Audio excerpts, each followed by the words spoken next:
Hi guys, it's Sha-rel from Planner with a Praise, and today I'll be showing you how I customized a happy planner to use for recording my monthly finances.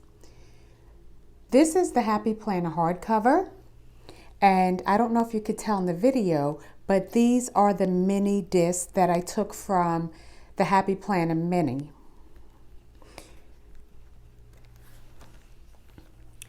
Then I had an old Spendwell planner, which is one of the classic Happy Planner finance books, and I pulled the cover from there. This Squeeze the Day pocket folder is from one of the teacher kits that I got from Michaels. I believe that these stickers were with this kit, not sure. Now I have to tell you in advance that the pages and a lot of the accessories that you see are at least 2+ years old, with the exception of one collection, which I will show you as we go through the planner. Well, actually, I could tell you now. Tropical Vibes, this divider is from the Rongrong collection. Okay, this is my June monthly spread. And I want to just not even quickly, I want to go through this monthly spread to show you exactly what I did. So up until January 2020, I had a full Happy Planner Classic that was designated for all of my finances. And that was really necessary at the time for me to have a full book, because my husband and I had a lot of debt and we had to organize our finances in order to get out of debt. So here it is, June 2020, and I'm very happy to say that my husband and I are debt free. So just a little background to let you know what you can expect as we go through this planner. What I did was I pulled out all the monthly spreads from a collection of planners that I have.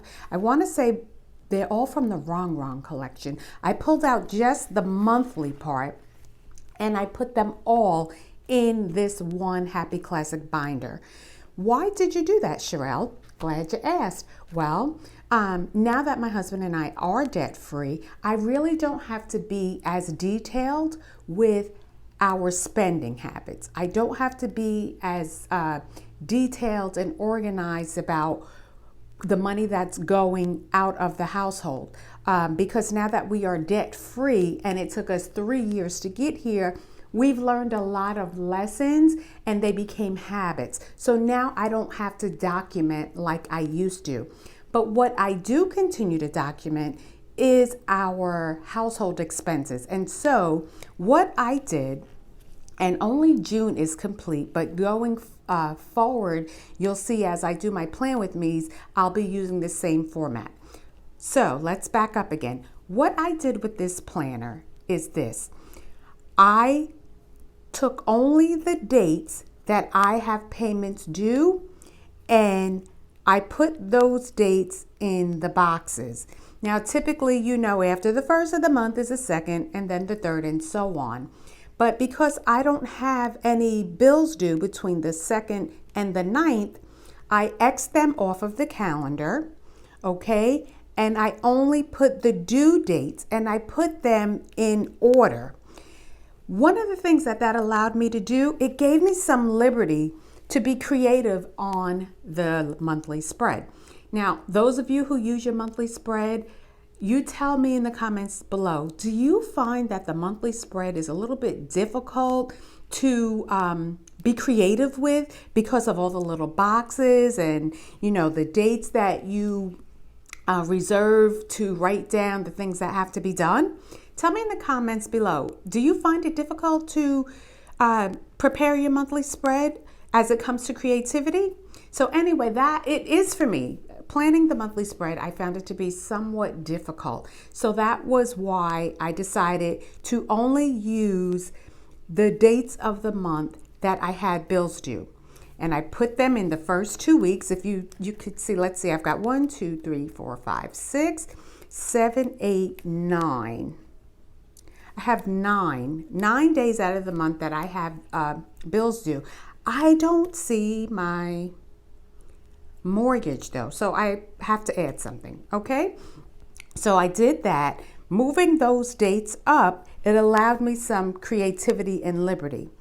Now, I understand that those are not the only expenses that I will have throughout the month. For example, my husband and I do tithe to our church, so that is an expense. But what I did was I have 2 stickers here. They say my daily spending log, but what I'll probably do is put a blank banner and customize it, and then I will just chart down the additional expenses that I have going on throughout the month. Here in the sidebar, I just took a colorful box and it says savings, and we do have two saving, what word do I want to use? 2 saving habits that have been trending for us recently, and it is, we are doing the 52-week money challenge. I'm not going to go into detail what that is, but I will show that in a later video. And then we have our emergency fund. And so in the sidebar, and I'm not ready to share what those numbers are, but in the sidebar, we reserve for our monthly savings so that we could record that. Okay, so let's go to the next page. I did some customizing here. This dashboard is from the Rongrong collection, but it is not the dashboard that is actually on the back of this page here. It's a total different dashboard. And what I did was I took this dashboard and I glued it to the back of the monthly spread. Why I wanted to use this dashboard instead of the one that was already applied to the back of the monthly calendar was because this one had the before, current, and next calendar dates already posted on here. And so if I have any financial commitments that I have to make, not so much for the current month, but definitely anything going forward, it allows me to look at the date without having to flip through the rest of the planner to figure out what day that is. I always will have the calendar, the forward calendar, present with me when I'm working in my book. So I wanted to be able to have, again, the calendar available. So for that reason, I pasted this dashboard onto the back of the monthly. The other thing I liked about this dashboard that made it so important for me to use this particular dashboard opposed to the one that was there is because it has some monthly goals. Now be mindful that my monthly calendar only has specific dates there for the bills that I pay that are the same day, same amount, month to month. That's what I dedicated the June monthly calendar to. What this does is it allows me, where it says monthly goals, it allows me to jot down those other things that are expenses that are variables. So any monthly, I don't really want to use the word goal, and maybe throughout the, maybe throughout my planning, I will change this header. But it does allow me to designate this space for other financial responsibilities, whether not groceries, not gas. I will show you how I jot that down. But say if I have an upcoming birthday and I need to get a gift, anniversary, perhaps I ended up donating to something that I didn't have planned for. So these are those variable expenses that allow me to do that. This important dates, it just is a list of, it's space that you can use to write down important dates that are coming up. I won't use it for that. This planner is specifically for my finances. So I will definitely over time be modifying some of these headers. The noted will probably stay there, and remember this will probably stay there. Remember this is important because I do have a couple of household expenses that are paid bi-monthly. And so they are not in the monthly calendar. So what it will do, for example, I have 2 water bills that I pay here in New York, and they are paid every other month. So say, for example, in June, I have the sewer district payment coming up. July, it will be the water authority. And then August, it will be sewer district. So what this will allow me to do is just to write a note, say, Suffolk County Water Authority. That lets me know that I can make room for it in my July calendar. So that's how I plan to use that. Then I have this bulletin page, and at the top you see it says daily to-dos. Again, as I do my plan with me's, you'll see this header disappear. I will find another header to put on this page. I'm not exactly sure. I haven't decided how I want to use this page. I don't know if I want to use it as an expense tracker. Probably not. Or if I want to use one column to keep track of my grocery bills and then another one to keep track of gas. Tell me in the comments below if you're even using this page, the bulletin page that came out of the Rongrong collection. Tell me how you're using this page, if at all. But that was kind of my plan when I put this financial planner together. I was thinking, okay, you'll use this one as a snapshot of what's coming up in the new month going forward. And then this one, I was thinking about itemizing or keeping track of my groceries and my gas. And why I thought this was such a good idea is because I do have a budget for groceries and for gas.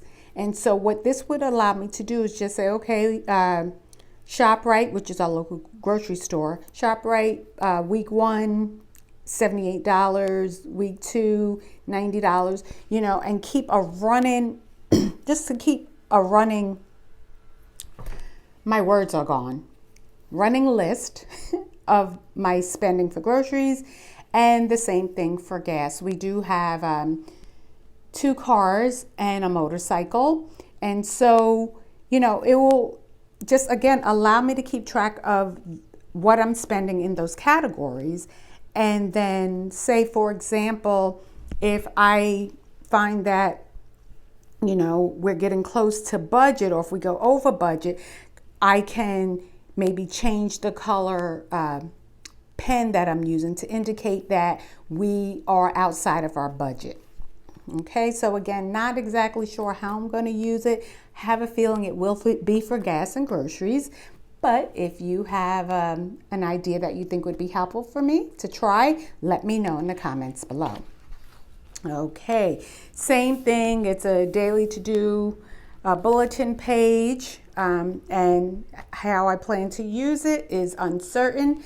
And then I have my note page. My note page is literally just for brain dump purposes, whether it's financial, if it's one of those things where, oh my God, I have to remember to do this. It doesn't have a specific function. It is literally just a brain dump, a quick notes. If I need to add something real quick, far as, numbers, it just gives me a scrap section in each month to use it as I please.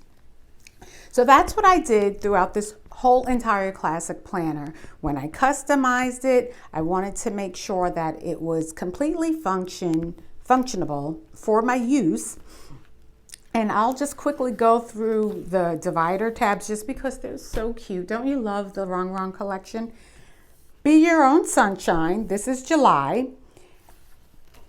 You could see that I have not done any decorating on this July monthly calendar, but I will, so please look for that video. There we go, the bulletins on the right side and the dashboard on the left. August says, a girl should be 2 things, Classy and Fabulous. They're cute. Girl Squad. That was August. September just has some really cute purses. October says, dress like Jackie, act like Audrey, inspire like Lily, and party like Gatsby. That sounds like a good summer for a lady, right? Get to dress, act a certain way, inspire is always good, and party, yes. Okay, November, Have a Thankful Heart. And they also are really dressed so cute. I love their trends. And lastly, Merry Everything and Happy Always. So most of what I pulled is from the Rongrong collection. That's what I pulled to create and customize my financial planner. And before we leave, and I did also add a pocket folder in the back just to catch, the bills or any other thing that's financial related, something that I could just have a space for it. So, my friends, thank you for staying with me for this video. I really hope you enjoyed it enough to like and subscribe. This is Charyl from Planner with a Praise. Peace and blessings.